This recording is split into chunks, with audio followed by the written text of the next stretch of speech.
Bismillahirrahmanirrahim. Assalamualaikum warahmatullahi wabarakatuh. Innal hamdalillah nahmaduhu wa nastaghfiruh wa na'udzu billahi min shururi anfusina wa min sayyiati a'malina. May yahdihillahu fala mudilla lahu wa may yudlil fala hadiya lahu. Asyhadu an la ilaha illallah wahdahu la syarika lah wa asyhadu anna Muhammadan abduhu wa rasuluhu la nabiyya ba'da. Allahumma sholli ala sayyidina Muhammad wa ala alihi wa sahbihi ajma'in. Qala Allah ta'ala bil Qur'anil Karim. Walau anna ahlal qura amanu wa taqaw la batana 'alaihim barakatin minas sama'i wal ardh. Walakin kadabu ba'akhadnahum bima kanu yaksibun. Amma ba'd. Al-Muharramun, para alim, para ulama, ingkang kula ta'dhimi kiai, Bapak Ibu, jamaah salat subuh yang selalu dirahmati Allah Subhanahu wa taala. Puji syukur bersama-sama kita panjatkan kehadirat Ilahi Rabbi atas limpahan rahmat taufik serta hidayahnya, sehingga karena ridhonya alhamdulillah di pagi hari yang sejuk ini kita masih diberi kesempatan oleh Allah untuk hadir di majelis yang mulia ini. Mudah-mudahan memudahkan pintu surga terbuka untuk kita semua. Amin. Salam dan salam mudah-mudahan terlimpahkan pada junjungan kita Nabi Agung Nabi besar Muhammad sallallahu alaihi wasallam. Mugi-mugi kula panjenengan sami kantos syafaat di dunia wal akhirah. Bapak Ibu yang muliakan oleh Allah Subhanahu wa taala, bahasan pagi hari ini adalah halawatul taubah. Halawatul taubah itu adalah manisnya taubat atau nikmatnya taubat.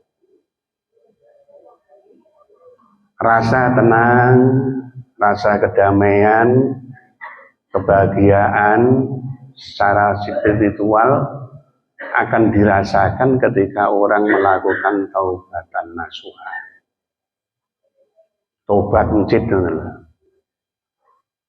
Oleh karena itu apa yang mesti harus dilakukan untuk menuju ke arah sana, menuju taubatan nasuha itu adalah pertama adalah ikhlas karena Allah Subhanahu wa taala. Ibadah ini landasan pertama ini kudu ikhlas. Masa orang ibadah gelo, harus ikhlas. Lah ikhlas sendiri menurut Imam Ghazali di Ihya itu disebutkan ada yang namanya ikhlas secara awam. Ada yang namanya ikhlas muhibbin. Ada ikhlas arifin. Ikhlas awam niku kebanyakan ketika orang melakukan satu perbuatan itu masih banyak harapan-harapan duniawiyahnya. Itu juga tidak disalahkan, ya boleh. Pengen rezeki oke, pengen putra putrine sukses, pengen benjing mebet wonten ing surganing Allah. Itu adalah ikhlas awam. Jadi rata-rata ikhlas awam itu adalah ya permohonan yang masih sebenarnya kebanyakan duniawiyah. Dan itu juga dibolehkan. Kalau jenengan sami nek dawuhipun Allah nek ud'uni astajib lakum ndonga wis sak oleh nyuwun panjenengan. Ini kok dikabulne apa urung niku nggih urusan mriko. Kadang kula panjenengan sami nyuwun kathah minta apa saja. Tetapi kadang-kadang kita halangi sendiri. Nah, yang menghalangi diri kita sendiri apa? Ketika kita berdoa riya, sombong, diutang orang dan nyaur-nyaur. Loh, niku saged ugi menghalangi doa kita. Eneng sing ngutangi dhuwit iki malah repot karo sing utang. Niku tangga kula niku. Insyaallah nek mriki nggih ya ora omong-omong ngono ya. Kemudian ikhlas yang kedua, ikhlas muhibbin, yaitu cinta kepada Allah. Ya karena bersyukur cinta kepada Allah, yang namanya cinta, ia mendekatkan diri kepada Allah. Bab-baban surga atau neraka itu urusan Gusti Allah. Nah niki lho. Muhibbin, ikhlas. Jadi cinta kepada Allah. Oleh karena itu kita harus menumbuhkan hal seperti itu. Kemudian ikhlas syarifin. Ya karena menjalankan perintah Allah, ridho karena Allah. Pokoknya nglakoni ngoten mengke dadine napa niku urusane Gusti Allah.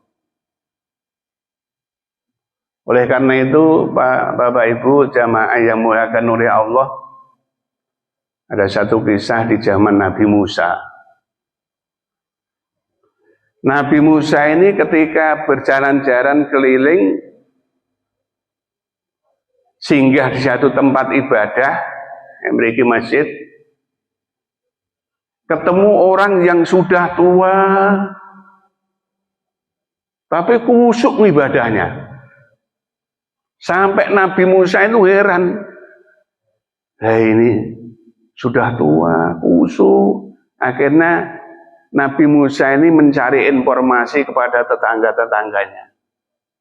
Siapa sih bulan nih kok sepuh, kok kusuk ibadah? Tetangga-tetangganya itu bilang, si bulan itu adalah ahli ibadah. Subhanallah. Nabi Musa pengen ngerti,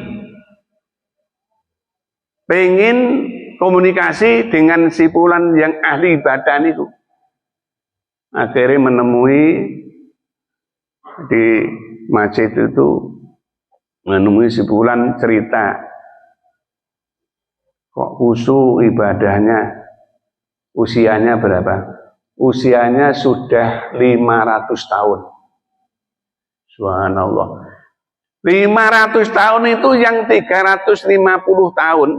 Ya 350 tahun itu dia gunakan untuk ibadah, tidak pernah sedikit pun berbuat dosa. Niki ngaku nih. Nah, cerita nonton itu. Jadi saya umurnya sudah 500 tahun, sudah 350 tahun itu tidak pernah berbuat dosa. Terus kan Nabi Musa bertanya, apa yang kau harapkan dari ibadahmu itu? Nah, kemudian dijawab oleh ahli ibadah itu, jawabannya, ya Nabi Musa, saya pengen tahu saya nanti di tingkatan surga yang keberapa. Jadi gitu. Jadi dia menyebutkan, ya Nabi Musa, nanti saya itu di tingkatan surga yang keberapa, tolong mintakan kepada Allah, berilah tahu saya. Jadi minta kepada Nabi Musa untuk menanyakan, untuk memohon kepada Allah di tingkatan surga yang keberapa.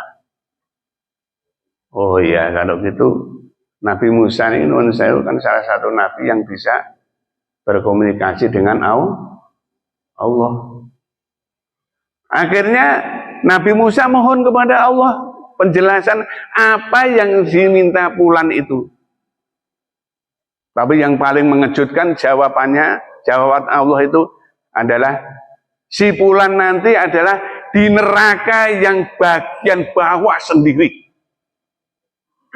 Nuwun sewu, kula panjenengan sami lagi ibadah tertib ngajine tetep wabeh tuwe koni niki langsung itu ada dari Allah bahwa dia ditempatkan di keraknya neraka. Alhamdulillah dari nggih telek-telek. Dia setelah itu jawaban itu akhirnya langsung dia pergi. Nabi Musa masih ada di situ, pergi dengan kecewa. Masa 350 tahun Lah kok nek neraka.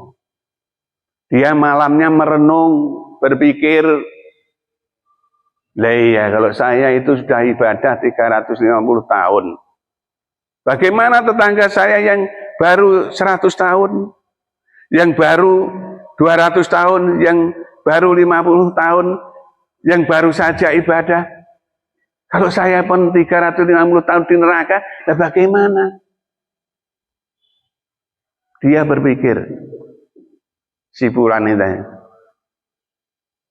Tapi nun sewu, dia, ya saya ikhlas saja lah. Kalau memang Allah menentukan seperti itu, saya ikhlas. Kemudian paginya, siangnya, menemui Nabi Musa lagi. Bagaimana? Ya Nabi Musa, saya ikhlas ditempatkan di neraka, paling bawah sendiri pun ikhlas. Tapi sampaikan permohonan kami kepada Allah. Walaupun saya di neraka, tidak apa-apa. Kalau nanti saya dimasukkan neraka, tubuh saya itu mohon dibesarkan sebesar-besarnya sehingga bisa menutup pintu neraka. Tidak ada orang yang masuk neraka kecuali saya. Niku ikhlas niku. Dia ikhlas senajan mlebu ning neraka gak apa-apa. Tapi ojo liyane ki ojo mlebu neraka. Suruh tubuhnya suruh membuat besar sehingga bisa menutup pintu neraka. Oh, permintaan begitu. Itu minta disampaikan, dimohonkan kepada Allah agar seperti itu keadaan Nabi Musa. Akhirnya Nabi Musa matur memohon kepada Allah. Ketika itu disampaikan kepada Allah, jawaban Allah,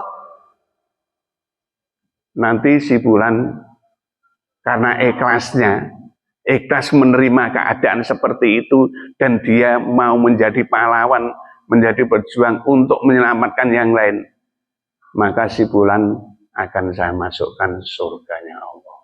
Subhanallah, ya Allah. Niki lho ikhlas niki lho.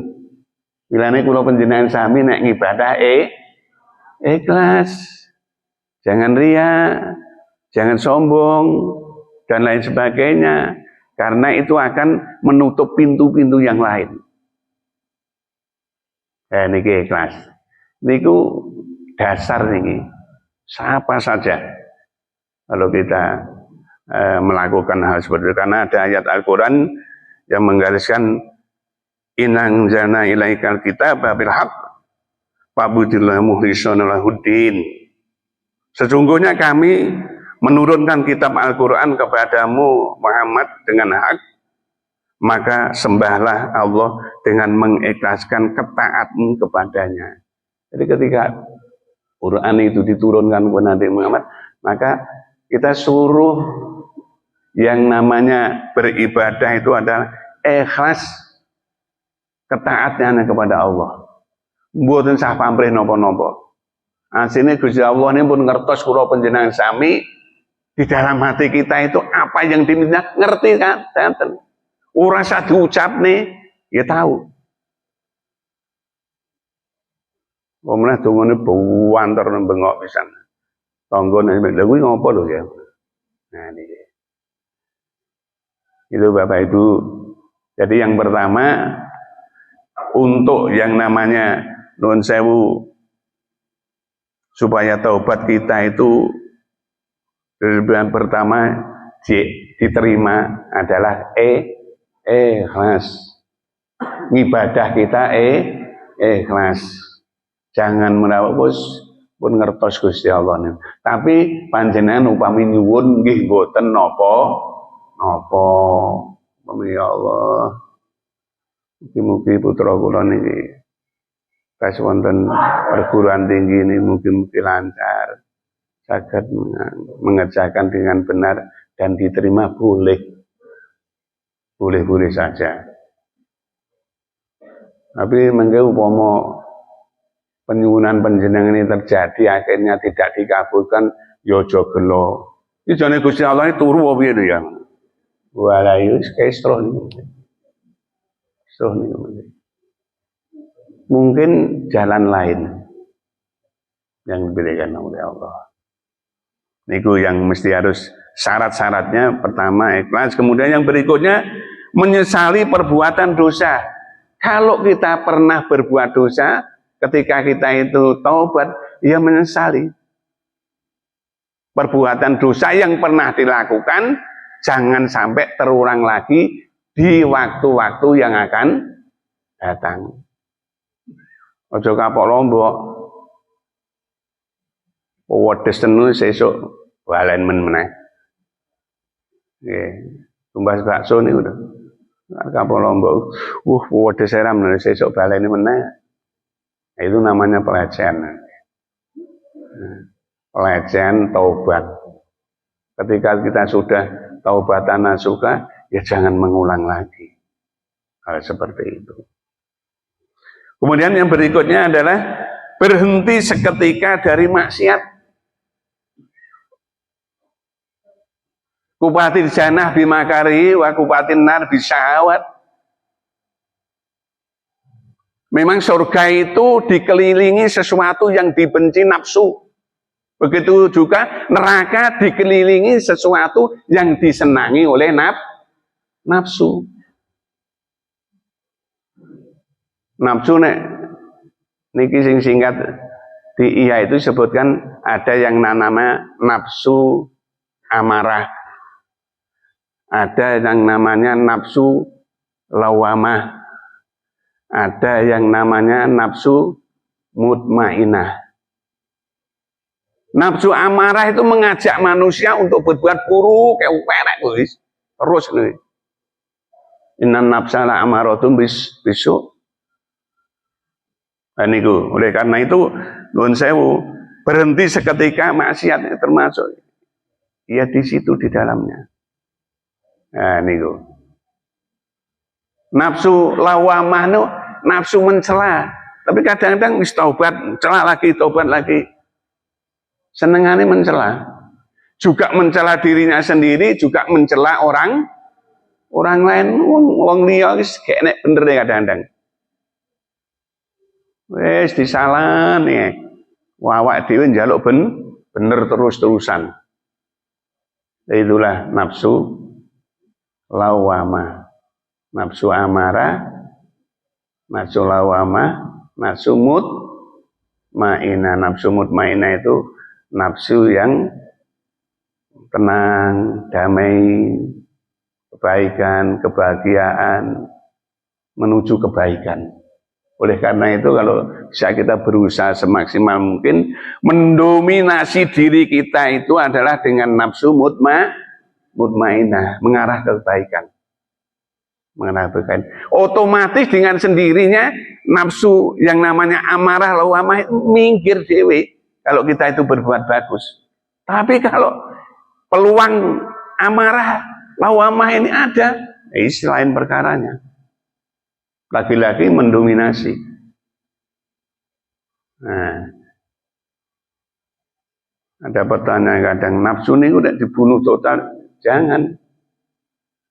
Nafsu tetap dikendalikan, yang mendalikan nafsu mutmainah. Ketika orang punya nafsu, nanti ada kemajuan. Nek mboten ya ora tek maju-maju, tetap ada. Niku jangan dibunuh.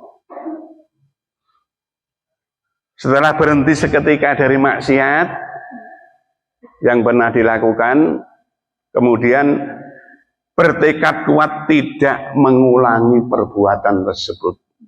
Tadi ada greget nih gitu. Enten greget yang kita itu tidak akan mengulangi perbuatan yang pernah salah. Ya mungkin ya rasan-rasan. Ya mungkin ya fitnah. Atau mungkin ya juga bisa perbuatan syirik juga bisa. Itu jangan sampai terulang lagi. Agar halawatul taubah itu manisnya dan nikmatnya yang namanya taubat itu benar-benar ada di dalam diri kita. Mungkin nek niku kok nuwun sewu nafsu niku diumbar seneng mengke jek seneng wis beda perkarane. Nggih. Bapak Ibu dimuliakan oleh Allah Subhanahu wa taala. Apa langkah-langkah yang harus ditempuh? Apa langkah-langkah yang harus dilakukan ketika syarat-syarat obat itu tadi sudah dilaksanakan? Yang pertama adalah segera berhenti dari niku perbuatan niku. Jadi hal-hal seperti itu sehingga tidak mengganggu di dalam diri kita, agar kehidupan kita itu aman, damai, lurus, hanif. Makanya caranya adalah melakukan sholat taubatan nasuha. Nek pun mau berhenti dari maksiat, kemudian juga tidak akan mengulangi lagi. Dari yang pertama itu ikhlas. Kemudian ikhlas ada beberapa macam dan lain sebagainya. Maka langkah berikutnya adalah nun sewu, mengerjakan sholat taubat itu kapan saja boleh saja. Tapi yang abdul adalah ya sepertiga malam di akhir malam. Jadi jam loro jam 3 niku. Lah niku napa bendinten mboten napa. Kadang kula panjenengan sami ini kan salah kan mboten ngertos. Maka lakukan itu. Salat taubat. Pun biasa nglampahi itu. Ampun nggih. Usolli sunatan taubati rakaataini lillahi ta'ala, 2 rakaat mawon. Tapi mosok kur tangi jam 2 kur salat kuwi tok. Ya dirangkaikan dengan salat yang lain, tahajud, mungkin biru walidain, menen hajat, terus ditutup dengan salat witir, walaupun rakaat witri senajan sak rakaat. Terus nuwun sewu zikir sampai esok. Mboten nomor. Insyaallah Allah akan mengabulkan permohonan kita. Nek sarana mutmainah tadi mendominasi kita, tidak ada celah-celah yang namanya amarah dan laumah, insyaallah yang terbaik akan diberikan oleh Allah. Berikutnya memperbanyak zikir dan doa.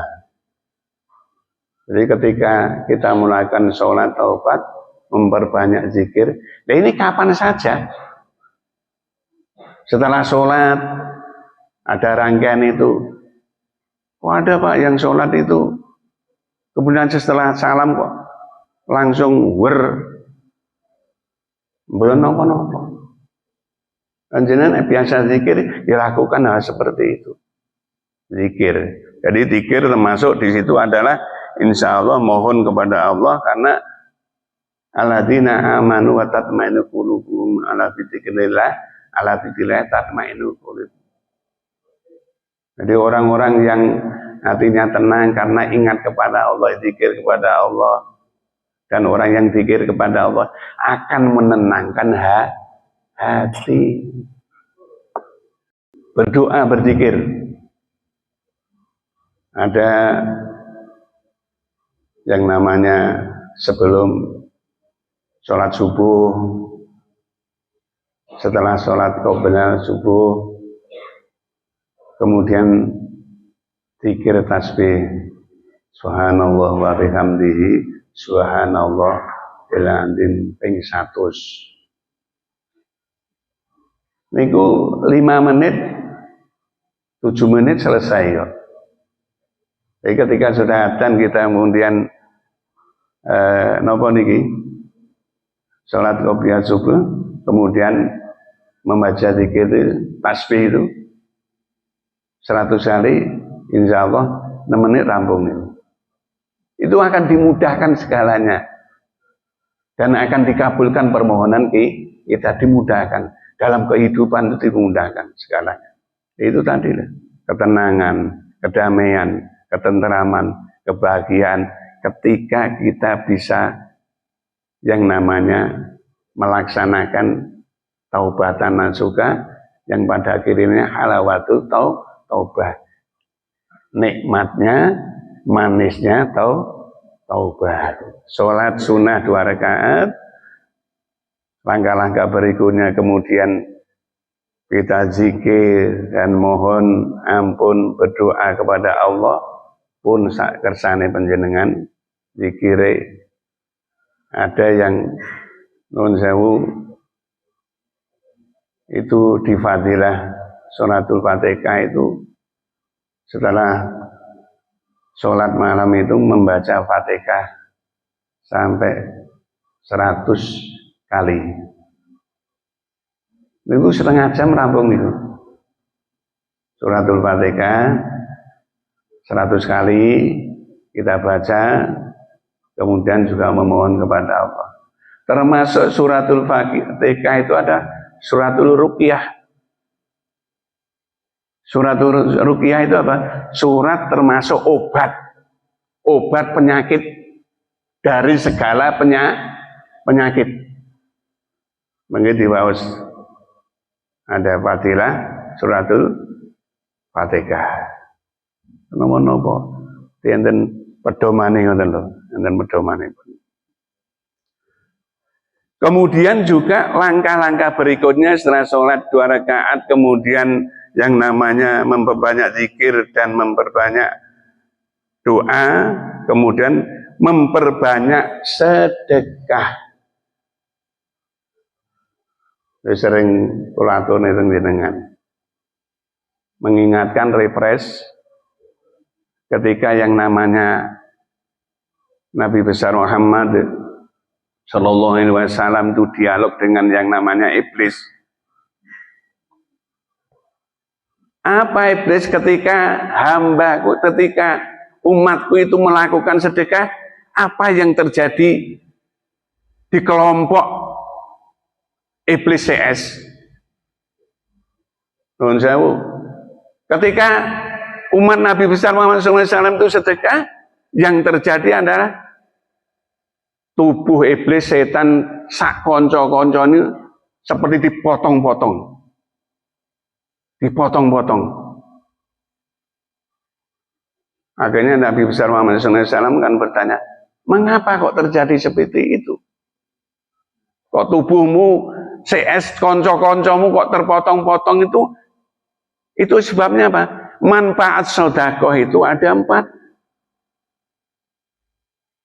Yang pertama adalah insya Allah harta yang disedekah itu akan bermanfaat, akan berguna dan akan dijaga oleh Allah Subhanahu wa Ta'ala.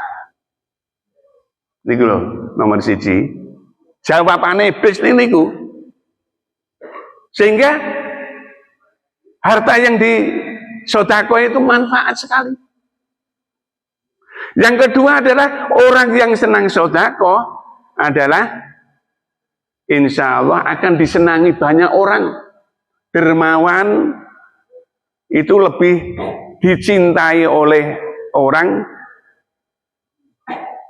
ketika dia melakukan seperti itu. Itu yang kedua. Masuk neng dermawan malah dibenci, disenangi. Kemudian yang ketiga adalah yang namanya harta ketika disedekah, diinfaki, sebagian dari hal seperti itu, insya Allah as-sadaqatu lidzabil bala, dijaga. Nanti orang yang senang sedekah itu harta kekayaannya dan keluarganya dijauhkan dari bala, mara bahaya. Allahumma amin. Dan yang keempat, jawaban iblis adalah yang namanya sedekah itu akan menjadi tabir penghalang api neraka, tidak akan menyentuh orang yang melakukan sedekah. Insyaallah, tapi syaratnya ikhlas loh. Nggih. Syaratnya ikhlas. Yo aku sedekah piro to koncone. Lha iki ora patah ikhlas ta. Nah, ikhlas syaratnya ikhlas. Ikhlas itu artinya murni to, suci bersih. Ora ning niatan apa-apa kecuali ridane Gusti Allah. Murni. Kan masih ingat juga yang namanya Nabi Musa itu. Nabi Musa itu ketika berdialog kepada Allah, apa Allah yang paling abdul, amal yang paling abdul adalah termasuk sedekah. Ditanya, kalau sholat kan untuk dirimu sendiri.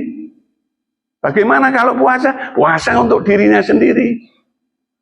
Bagaimana zakat? Zakat untuk yang nun sewu nek zakat mal benten. Sedekah, zakat itu adalah untuk orang lain, untuk membahagiakan orang lain. Berarti ada pertolongan kepada orang lain. Kalau diri kita puasa, sholat, zikir itu kan diri sendiri. Gak ngerti niki nun sewu.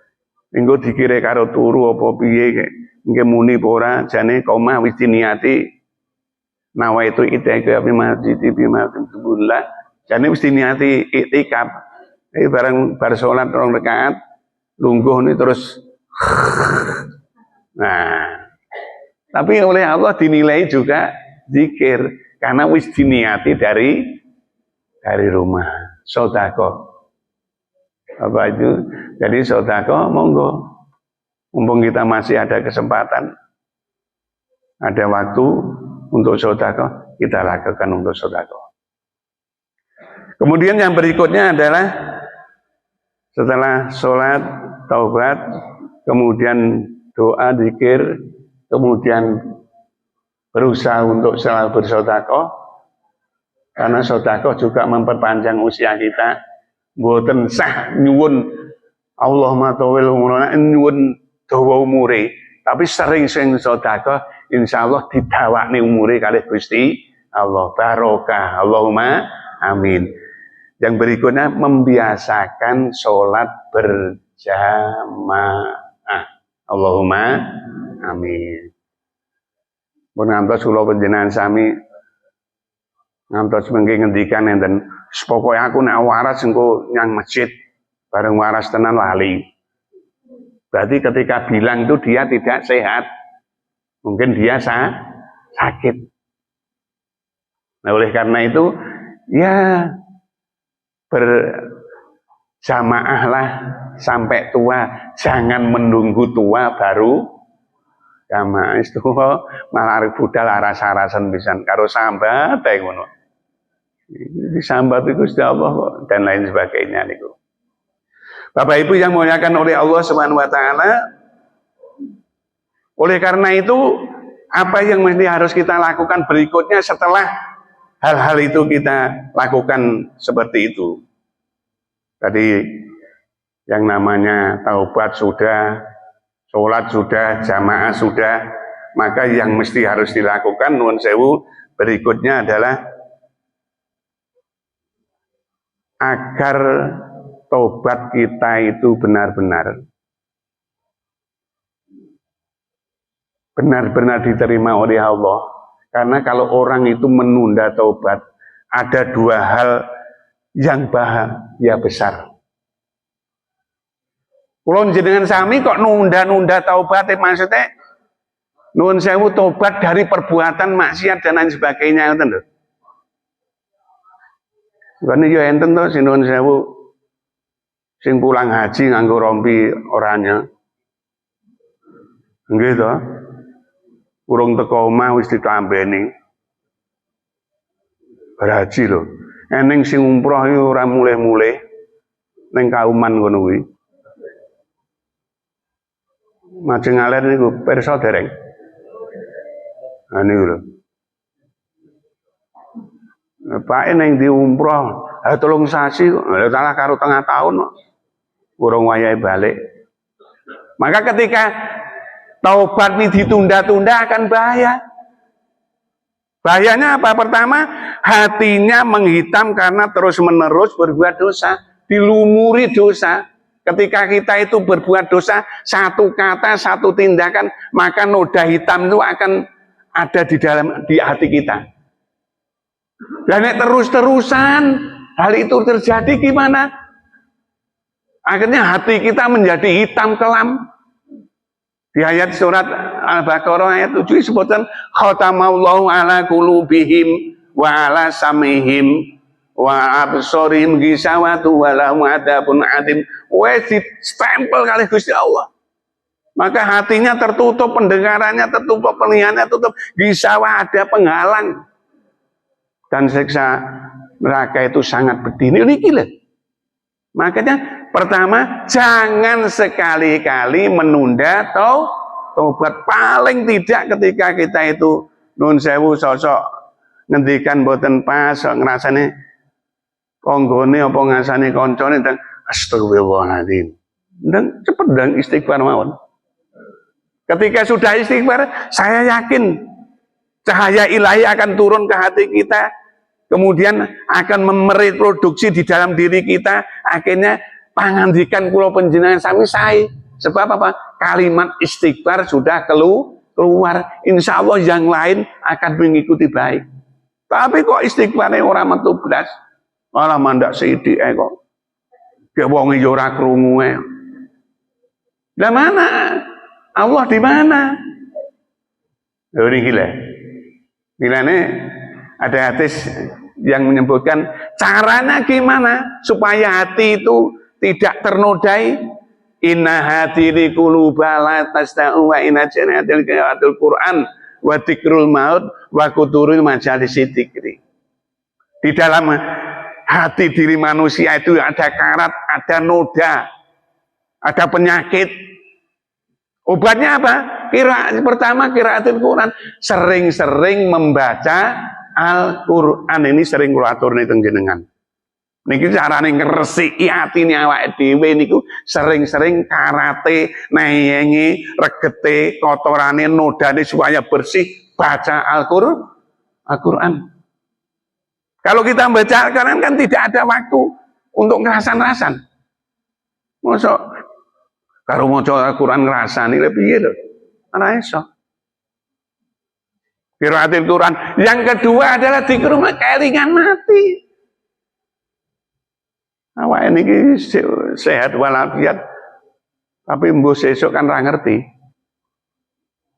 Mulane sesuk ben ngerti, sering-sering umure ben dawa. Nek pelit, nek cetil, lah kuwi ndek umure. Wonge apa eneng iki?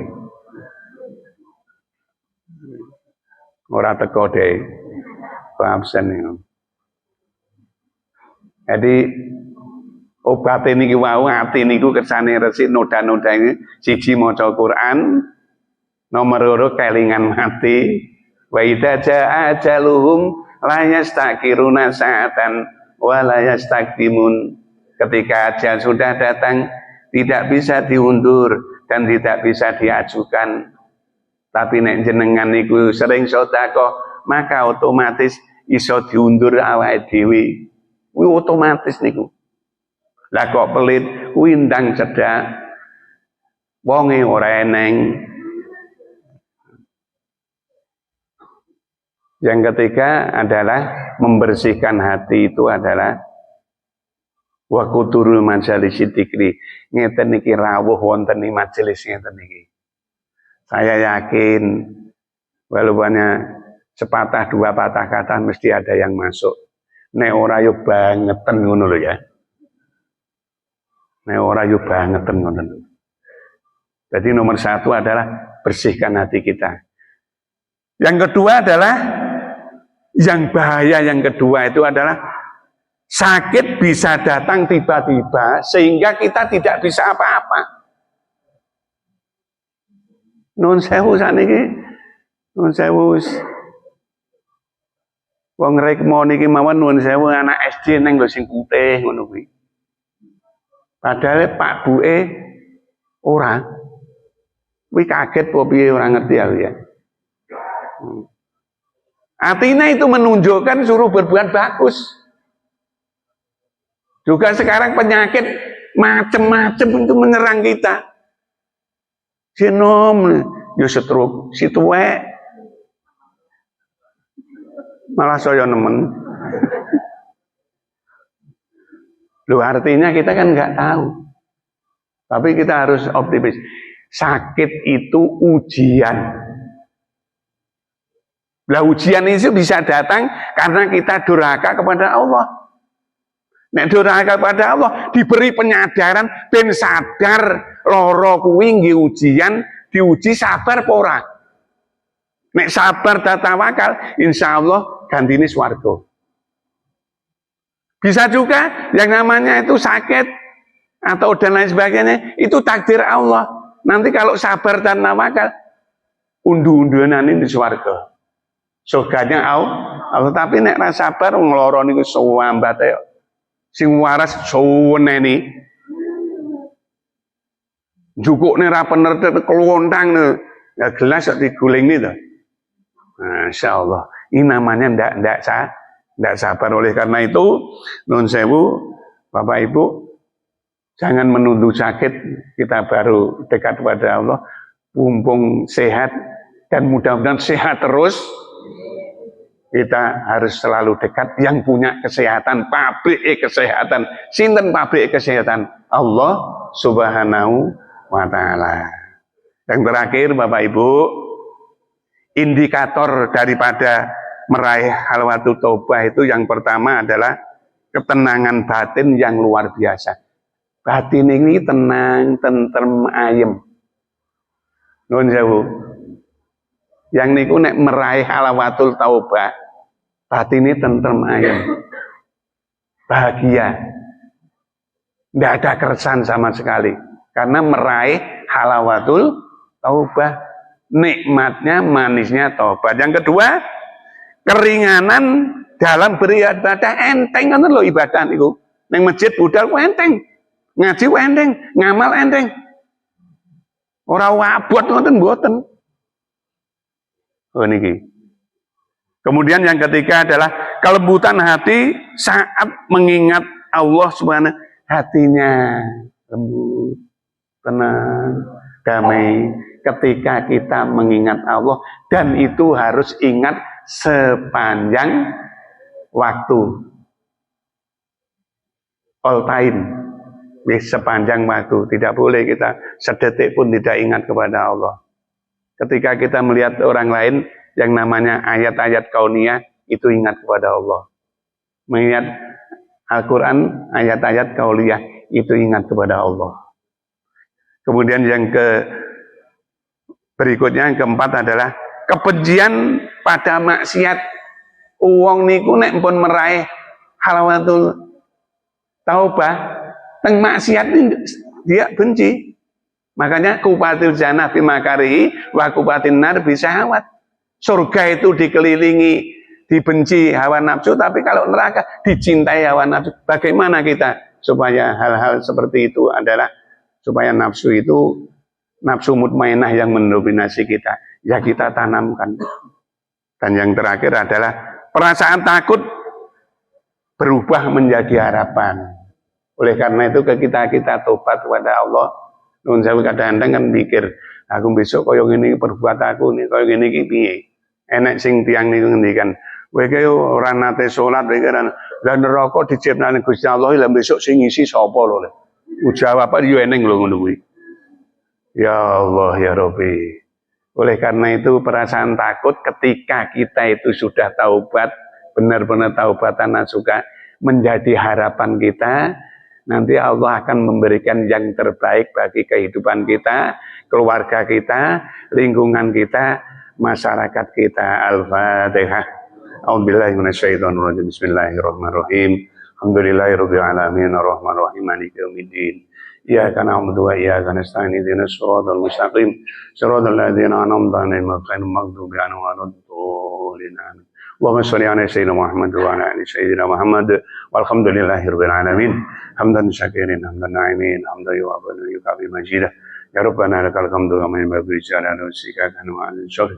اللهم صل على سيدنا محمد صلاة تنجينا بها من شر الرحمات والعافات وتغفر لنا بها جميع الحاجات وتطعنا بها شيئا وترفعنا بها عند درجات بعد من شر الظالم من جميع الخليفات الممات. اللهم إنا نسألك صحة بإيمان وإيمانا بكسر قلوبنا جدا ورحمة منك والعافية ومغفرة منك ورزقا اللهم طهر قلبي من النفاق وعملي من الرياء ولساني من الكذب وعيني من الخيانة فإنها تعلم وما تخفي الصدور لا إله إلا أنت سبحانك إنا كنا من الظالمين ربنا ظلمنا أنفسنا وإن لم تغفر لنا وترحمنا لنكونن من الخاسرين اللهم إنا نسألك رضاك والجنة نعوذ بك من الشقاء والنار ربنا تقبل منا إنك أنت السميع العليم وتب علينا إنك أنت الغفور الرحيم ربنا آتنا في الدنيا حسنة وفي الآخرة حسنة وقنا عذاب النار وقنا الجنة مع الأبرار يا عزيز يا رب العالمين سبحان ربك رب العزة عما يصفون وسلام والحمد لله رب العالمين. Kami membutuhkan teman-teman bila taufiq wal hidayah. Assalamualaikum warahmatullahi wabarakatuh.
وما تكلم جذو في الخشب غشا طرابا وحينما زاح بدر الله غشاء له تورق الصبح في كفي وانتصابها